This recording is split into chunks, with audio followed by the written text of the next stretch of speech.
Welcome back to the Basic Dude podcast. Thank you for being here.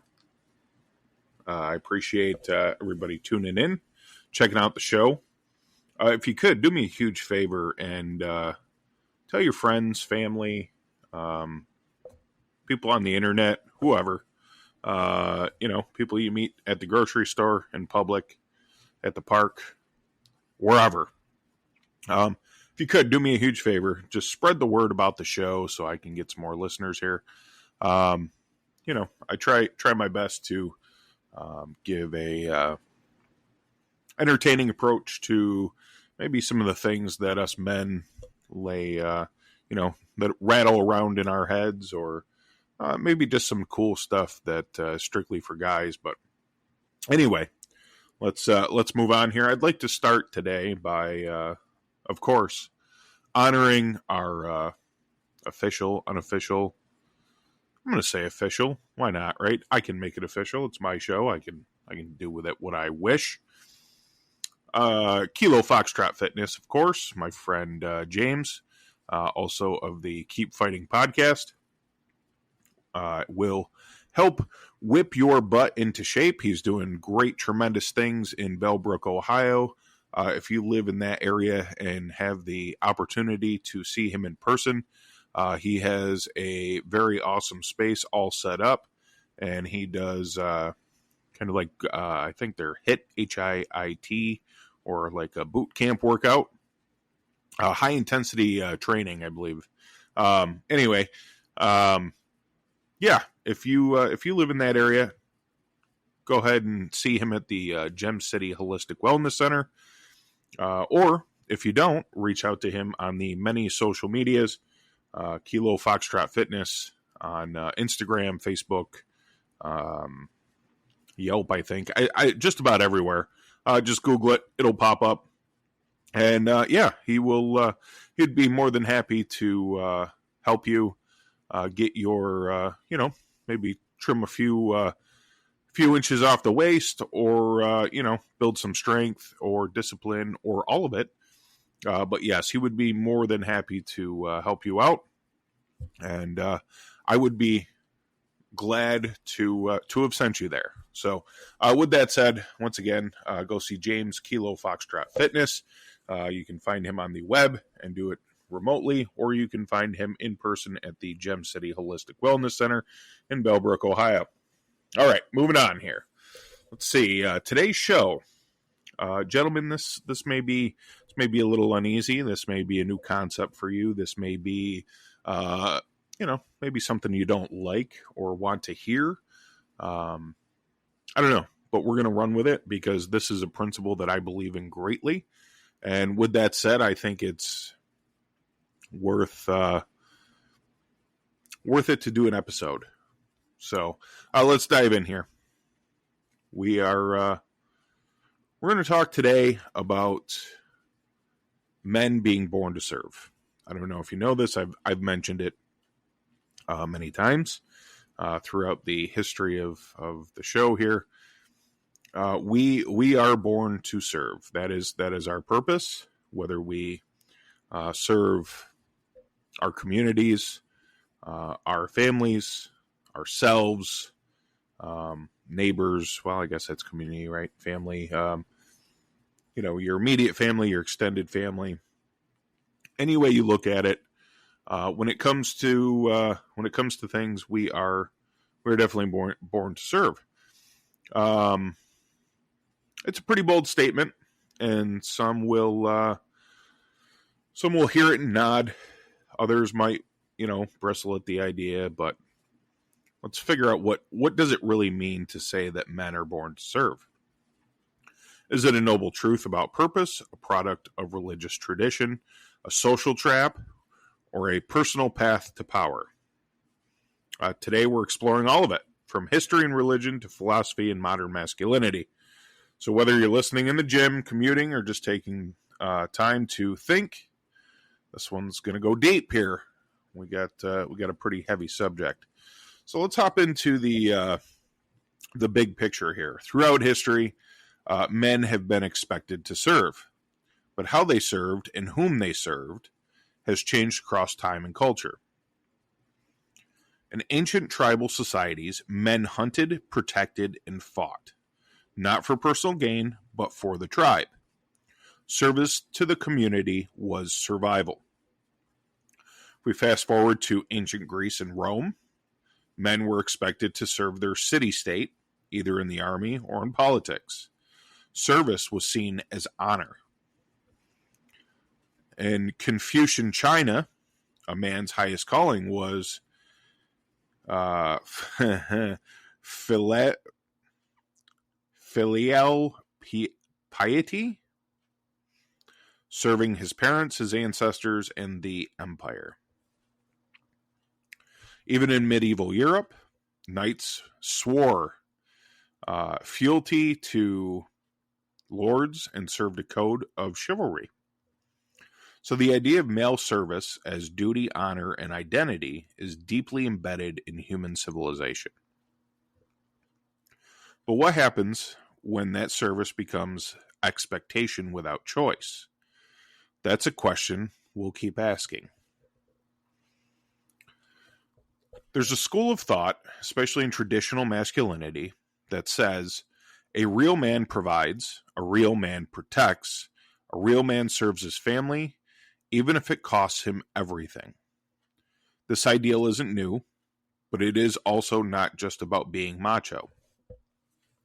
Writers like Jack Donovan, David Dieda, and others talk about masculine energy as directional, purpose-driven, sacrificial. Men find meaning not in comfort, but in carrying burdens. And it's true. Many men feel most alive when they're needed, when they're useful, when they're service to something bigger, a mission, a cause, a family. But here's the catch.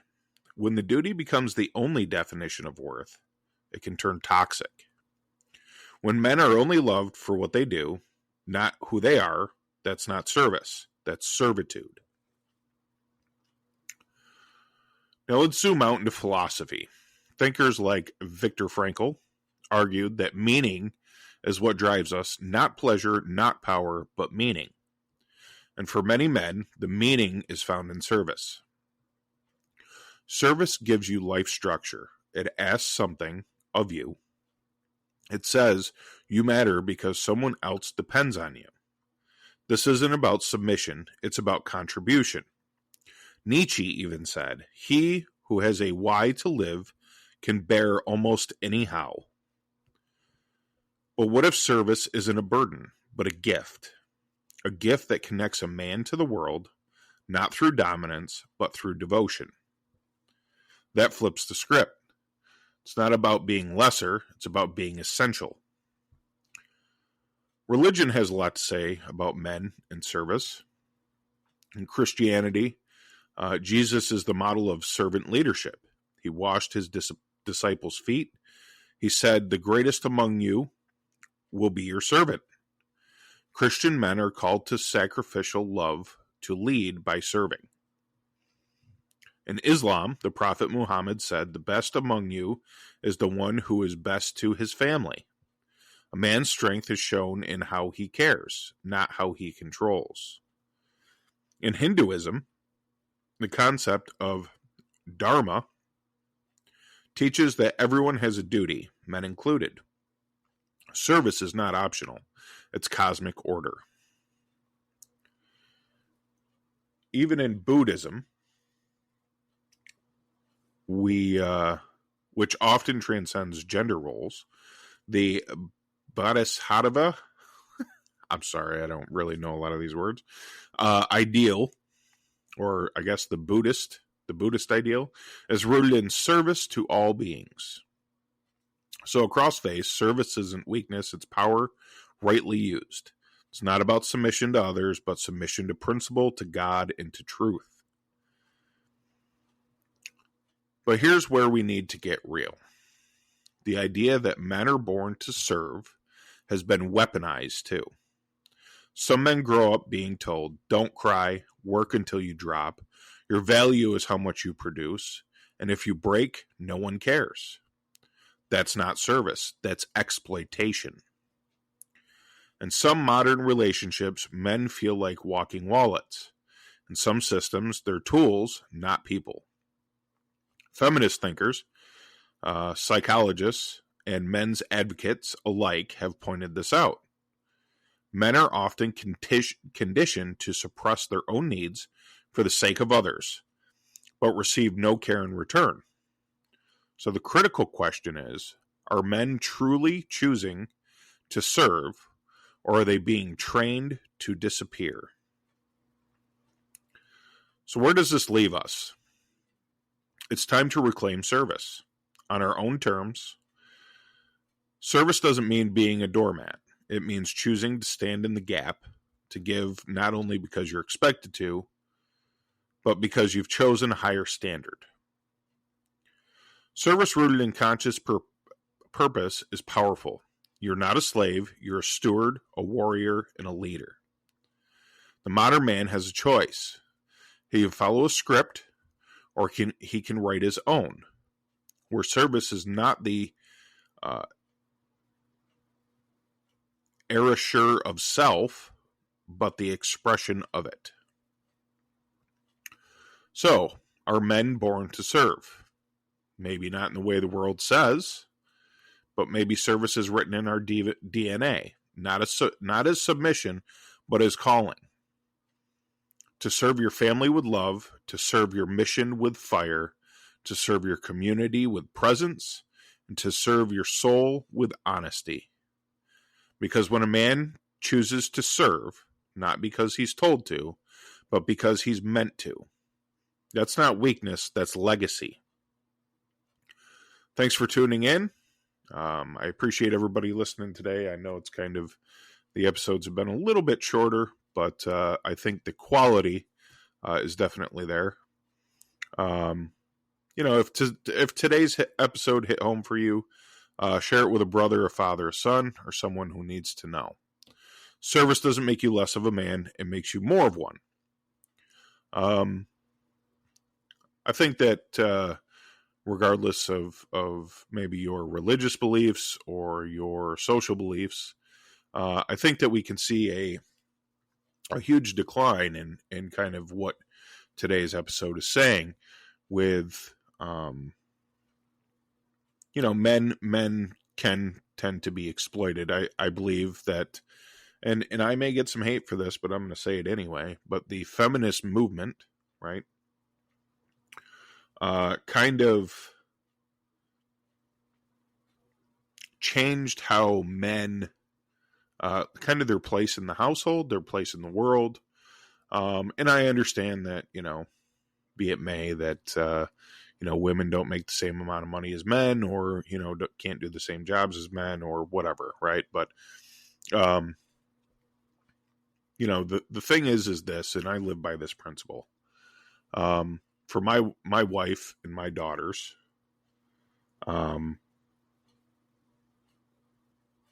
I serve greatly. I do not do certain things because I feel that they can't. I do certain things because I feel that they shouldn't have to, right? So, for instance, my wife could probably mow the lawn just as easy as me, right? But really, that's kind of my responsibility as the man of the house, is to make sure that the lawn is taken care of. It's a gross, sweaty, sort of a hard job. I mean, I live on a pretty decent hill. And for me, there's, I'm sorry folks, but there's no denying that when it comes to, muscle mass and strength and bone structure, that, men are built, men are built like draft horses, and, women are built as the, birth givers, nurturers, the mothers. I mean, as much as society wants to dismantle, the nuclear family and kind of gender roles and stuff like that, it can't ever happen. You can try, but it's not going to happen.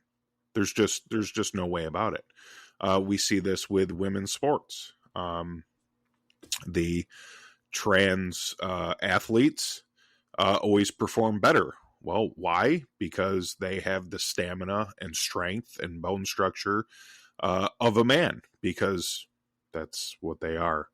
I know it's not a popular opinion, and I know that this world is supposed to be, it's a very conservative way of thinking for me, but this is how it is. It's biology, it's science. There's no getting around it. I mean, if you want to throw on a dress and some lipstick and have me call you Stacy instead of Steve, I suppose that's your prerogative. But when it comes down to the actual cellular level of a human body, the two genders are they're just separate, and there's no way around it. So, we in my household, I very much so keep a very kind of conservative and nuclear family style, where the man, myself, I have certain responsibilities, and my wife, she has certain responsibilities, and not that those don't cross. I mean, you can see if you go onto my YouTube channel, I cook a lot.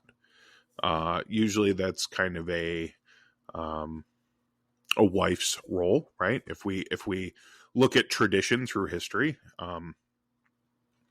the dads grill the steaks and the moms make the sides, and me, I do it all because my wife, she works nights. So while those waters have been muddied over time,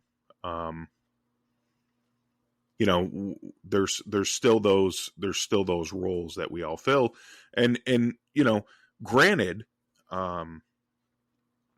the changing of things, right, has kind of helped things cross over, right? Like, I do laundry, I cook, I'll do some cleaning, plus I do the outside stuff, and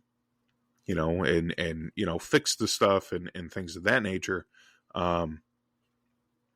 But in all reality, is when it comes down to it, it's not really it's not the role, right? It's simply me taking notice that my wife is working and that I need to take care of things. I need to pick up the slack. You know what I mean?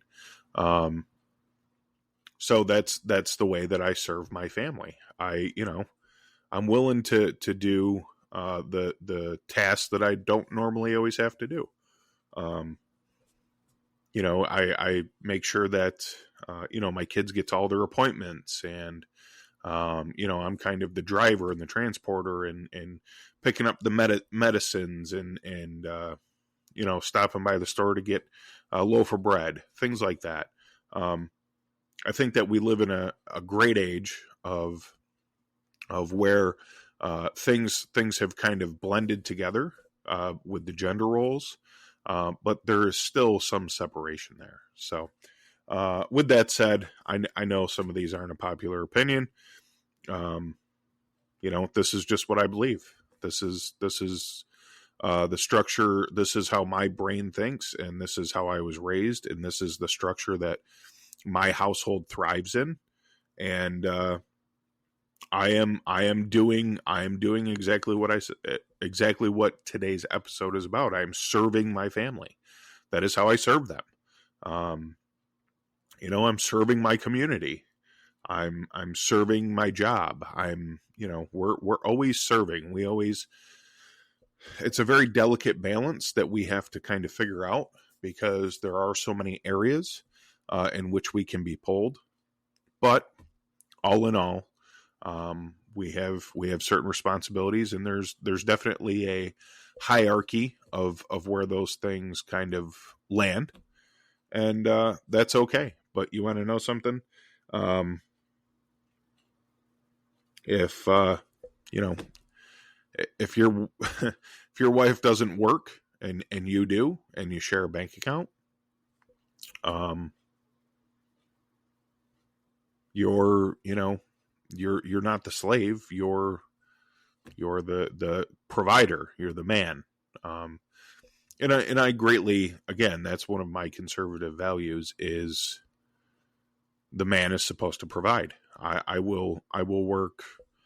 God, since I've come down here to back home down south, and working this new job.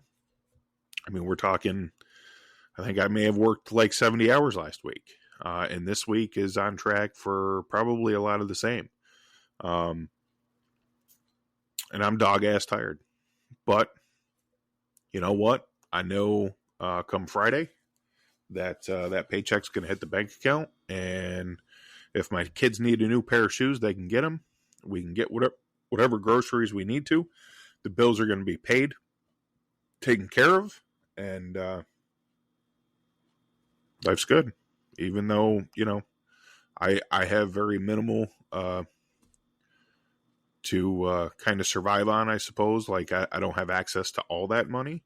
I take my little chunk for my, having two households right now is kind of a messy situation, but I take my little chunk to make sure I can get what I need for the week, and then the rest goes to wherever my wife deems it needs to go, because she's also the CFO. So this is just how it works for us. And you want to know something? There's nothing emasculating by having your wife take care of the bills. Personally, for me, the way I look at it is this: I got too much other shit to worry about. Like, I can't sit on the phone with people. I can't go to the post office. I can't, do the banking. I can't do, like, I have, again, 70 hours last week or more. When the fuck am I going to find time to fucking sit down and pay the bills? You know what I'm saying? So I leave that in her court. She's good at it. That's how it's always been. And, there again, that's how she serves our family, is she makes sure the finances stay where they have to be. It's definitely a partnership. So, with that said, thanks for listening today. Sorry, I kind of rambled on there at the end, but I wanted to give some thoughts on this whole thing, because this topic really means a lot to me. This is something that is deeply structured in my thought process, in the way that I feel. And it's not even just for my family. As in my profession, I get to work a lot of disasters, weather related disasters, we'll say. And, I don't mind working 30 hours, 40 hours straight, no sleep, driving for hours and hours, doing whatever I need to do, work by flashlight, work by candlelight, do whatever. If that means I can help somebody get their power back on, maybe restore temporary power to a nursing home or a homeless shelter, that to me, that's how I serve. I get paid to serve. But when it's disaster time, kind of my life and sort of my family, we get put on hold, because now it's a time of emergency, and I need to focus on serving my community and making sure that I help. So yeah, it's one of the things that I'm very gracious I get to do. Is definitely that, and the money's really good. I mean, don't get me wrong, but mostly for me, it's definitely serving the community and helping people in their time of need. And there you go. It's just ingrained. It's ingrained in my structure. So anyway, I'll shut the fuck up now. And thanks for listening. Please like, subscribe, share, comment, and stick around for next week's episode. Please follow the show. Give me a star rating if you are so inclined. Please check out the YouTube channel. Check out the TikTok. Check out the Instagram. Check out all that stuff at the Basic Dude Podcast. You can find me. It's the little the logo. So, yeah. Thank you, and have a great rest of your week. Thanks for listening. And remember, be the man you are meant to be.